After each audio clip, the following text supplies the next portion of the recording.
Hello friends, welcome to GuruPhy. In this lecture we will discuss another consequence, ये last consequence of Lorentz transformation. Already हम 5 consequence discuss कर चुके हैं Lorentz transformation की. So this is the last consequence of Lorentz transformation which is stellar aberration.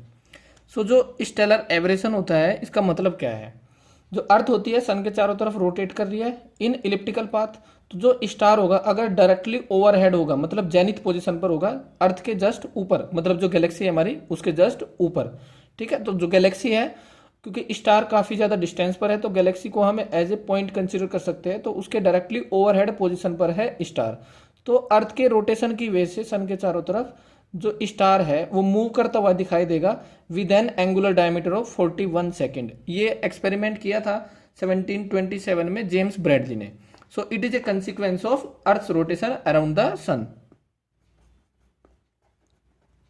So it is due to earth rotation around the sun. So 1727 में James Bradley ने confirm किया था ये, और उन्होंने पाया था कि जो स्टार है at the directly overhead position appear to move in a circular path with respect to earth, और किस एंगुलर डायमीटर से 41 सेकेंड ऑफ आर्क। और एक साल में, जैसे टाइम पीरियड अर्थ का कितना, एक साल, तो अर्थ के रेस्पेक्ट में जो स्टार होगा उसका टाइम पीरियड भी कितना होगा, 1 year. So observed that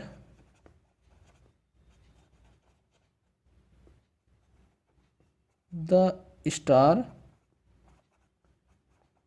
at the zenith, zenith position बोलते हैं हम डायरेक्टली ओवरहेड वाली position, directly overhead position seems to move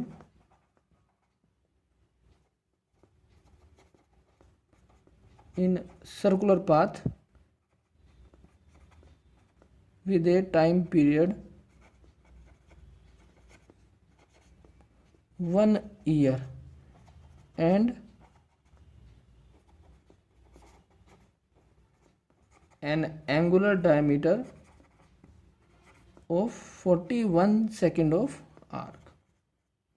अगर डायरेक्टली ओवरहेड पोजीशन पर नहीं होगा स्टार तो फिर जो पाथ होगा वो सर्कुलर की बजाय कैसा हो जाएगा, एलिप्टिकल। बस इतना सा डिफरेंस है, और कुछ ना कुछ एंगुलर डायमीटर होगी depending upon the position. So in other positions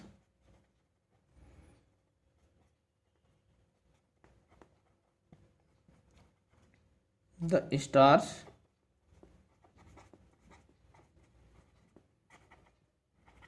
appears to move in elliptical orbits या elliptical paths with certain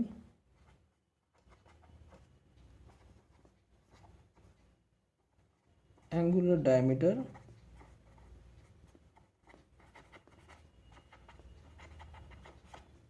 depending on the position। तो इसके लिए सपोज ये अर्थ का जो है इलिप्टिकल पाथ है, यहाँ पर सन है सपोज, और अर्थ किसी इंस्टेंट पर सपोज मैंने यहाँ मान ली यह है अर्थ, और यह अर्थ की वेलोसिटी की डायरेक्शन। सो जो स्टार है वो डायरेक्टली ओवरहेड पोजीशन पर है। अभी तो आप लोगों को दिखाई दे रहा होगा कि अगर अर्थ रोटेट करेगी तो इसकी पोजीशन डायरेक्टली ओवरहेड नहीं होगी, लेकिन क्योंकि स्टार काफ़ी डिस्टेंस पर है तो इसको हम, जो ये गैलेक्सी है इसको हम इलिप्टिकल सरफेस है अर्थ और सन को कंटेन करने वाली, ये एज ए पॉइंट ऑब्जेक्ट हम कंसीडर कर सकते हैं। तो अर्थ जैसे जैसे रोटेट करेगी तो जो स्टार है वो डायरेक्टली ओवरहेड पोजीशन पर ही दिखाई देगा। ओके, सो 6 महीने के बाद जो अर्थ की वेलोसिटी होगी स्टार के रेस्पेक्ट में कैसी हो जाएगी, अपोजिट। सो यह आफ्टर 6 मंथ्स। और जो स्पीड होती है अर्थ की सन के चारों तरफ रोटेट करने वाली वो नियरली होती है 3 × 10⁻⁻⁴ 3 × 10⁻+4 मीटर पर सेकेंड, काफ़ी ज़्यादा स्पीड होती है। So now we will consider 2 frame of references, एक तो स्पेस जिसमें स्टार और सन रेस्ट पर होंगे, और एक अर्थ के रेस्पेक्ट में हम लेंगे फ्रेम ऑफ रेफरेंस। सो जिस फ्रेम में स्टार और सन रेस्ट पर है वो सपोज हम फ्रेम मान लेते हैं एस, और अर्थ वाला फ्रेम हम कंसिडर कर लेते हैं एस डैश। तो एस फ्रेम में स्टार और सन तो रहेंगे रेस्ट पर, अर्थ मूव करती हुई दिखाई देगी। लेकिन अर्थ वाला जो फ्रेम है एस डैश, उसमें स्टार मूव करता हुआ दिखाई देगा, लेकिन अर्थ कैसी होगी, रेस्ट पर। सपोज ये फ्रेम है एस,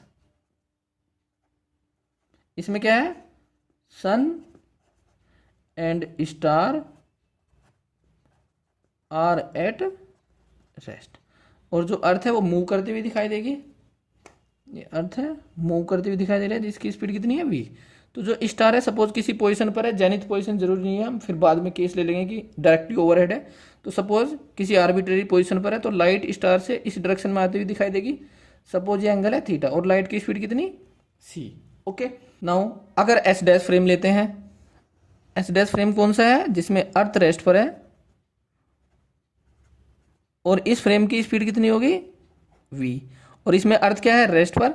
तो स्टार हमें मूव करता हुआ दिखाई देगा, ठीक है।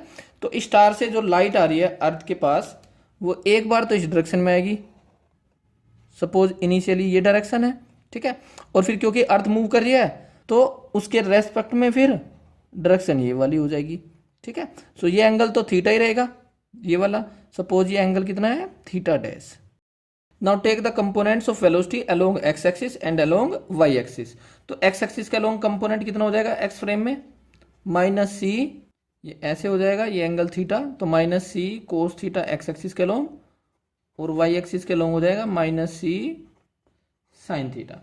अब अगर वेलोसिटी हम लेते हैं एस डैश फ्रेम में, तो हम क्या लगाएंगे, Lorentz transformation. So U x dash किसके इक्वल हो जाएगा, U X minus V upon 1 minus you x we upon C square, ये होता है Lorentz transformation. So U X की वैल्यू पुट करो, माइनस सी cos theta minus V upon 1 plus सी cos theta into V upon सी square, C से C cancel.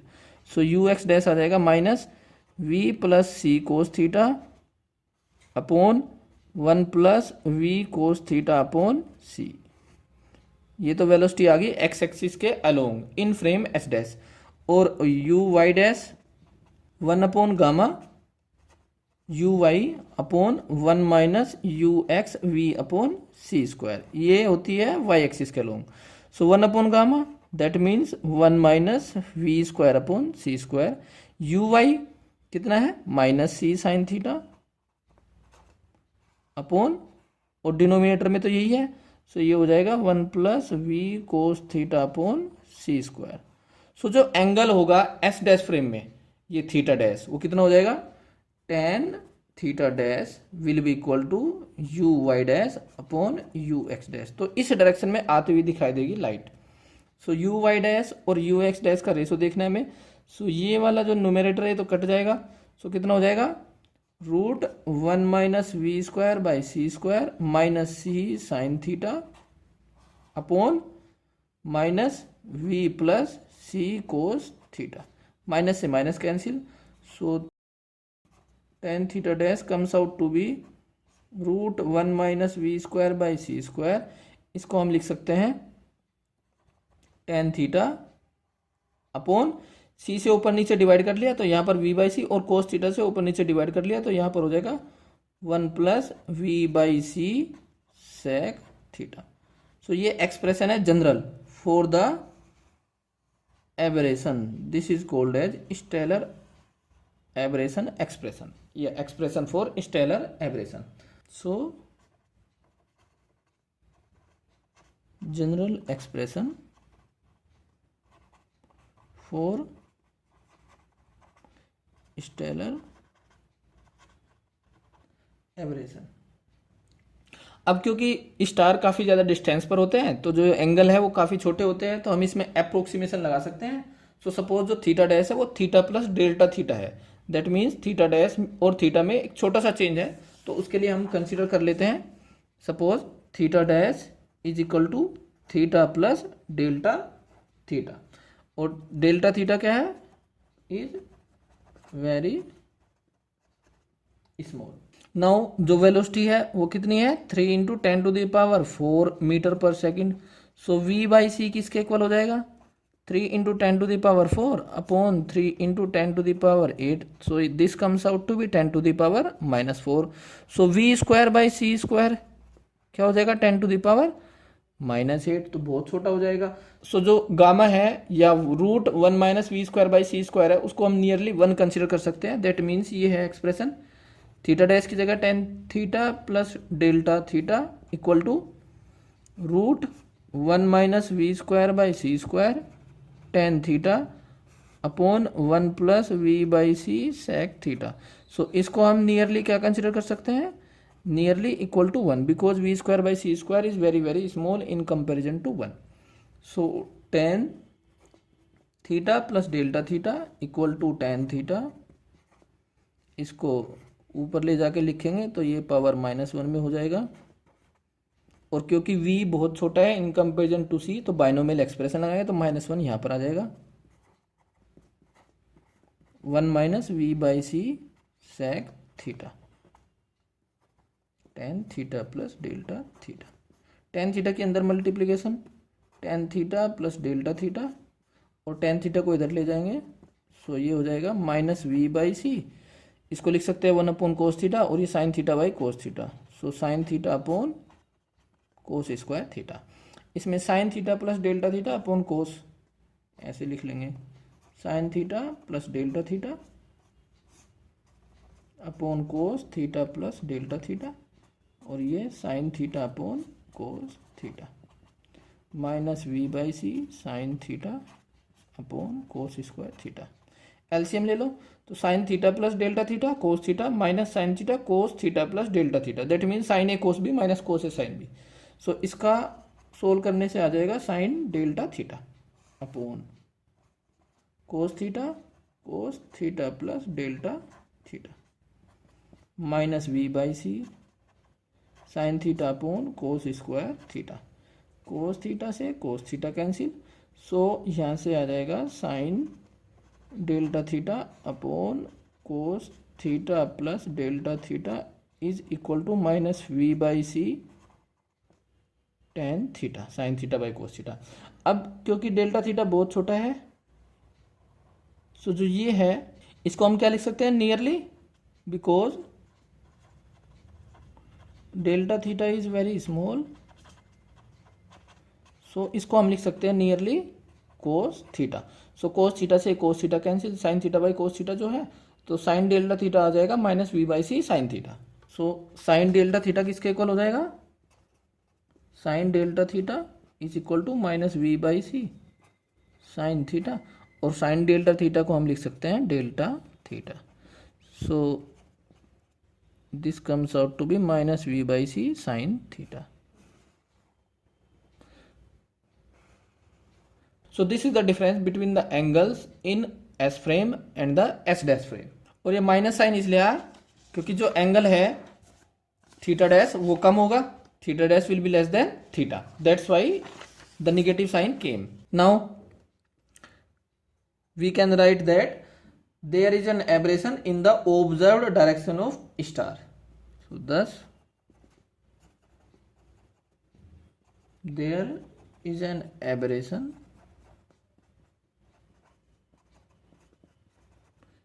in the observed direction of star. अब क्योंकि जो अर्थ है 6 महीने के बाद अपोजिट डायरेक्शन में मूव करती हुई दिखाई देगी जैसे हमने देखा है आफ्टर 6 मंथ अपोजिट डायरेक्शन में, तो जो एबरेशन होगा वो डबल हो जाएगा due to this change in velocity. So since after 6 months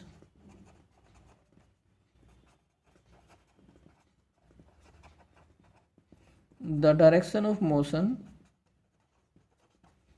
of Earth will be opposite. So total angular shift becomes twice. So total shift कितनी हो जाएगी 2 डेल्टा थीटा और ये हो जाएगी minus v by c twice sine theta. So अगर हम case लेते हैं जेनिथ वाला डायरेक्टली ओवरहेड वाला, सो उसके लिए थीटा इक्वल टू कितना होना चाहिए 90 degree. So 4 a star at zenith position, theta will be equal to 90 degree. So shift हो जाएगा हमारा -2v/c और -2 वेलोसिटी 3 × 10⁴ और c की value 3 × 10⁸। So this comes out to be 2 × magnitude ले रहे हैं, बस ये तो ये बताया कि इस डायरेक्शन में हो रहा है। सो 2 × 10⁻⁻⁴ और किस में है ये, रेडियन में, तो इसको कन्वर्ट कर लेंगे डिग्री में। सो 2 × 10⁻⁻⁴ डिग्री में कन्वर्ट करने के लिए 180/π, और ये मिनट के लिए और ये सेकंड के लिए। तो अगर इसको सोल्व करेंगे तो ये नियरली आ जाएगा 41 सेकंड। सो यही जेम्स ब्रैडली ने बताया था कि अगर स्टार जेनिथ पोजीशन पर है, डायरेक्टली ओवरहेड पोजीशन पर, सो कितनी एंगुलर डायमीटर होती है उनकी, 41 सेकंड, और वो कैसे मूव करते हुए दिखाई देते हैं, सर्कुलर पाथ पर विद रेस्पेक्ट टू अर्थ, जो S' फ्रेम हमने लिया है। Now in the next lecture we will discuss about the relativity of mass, Einstein mass energy equation and its verification.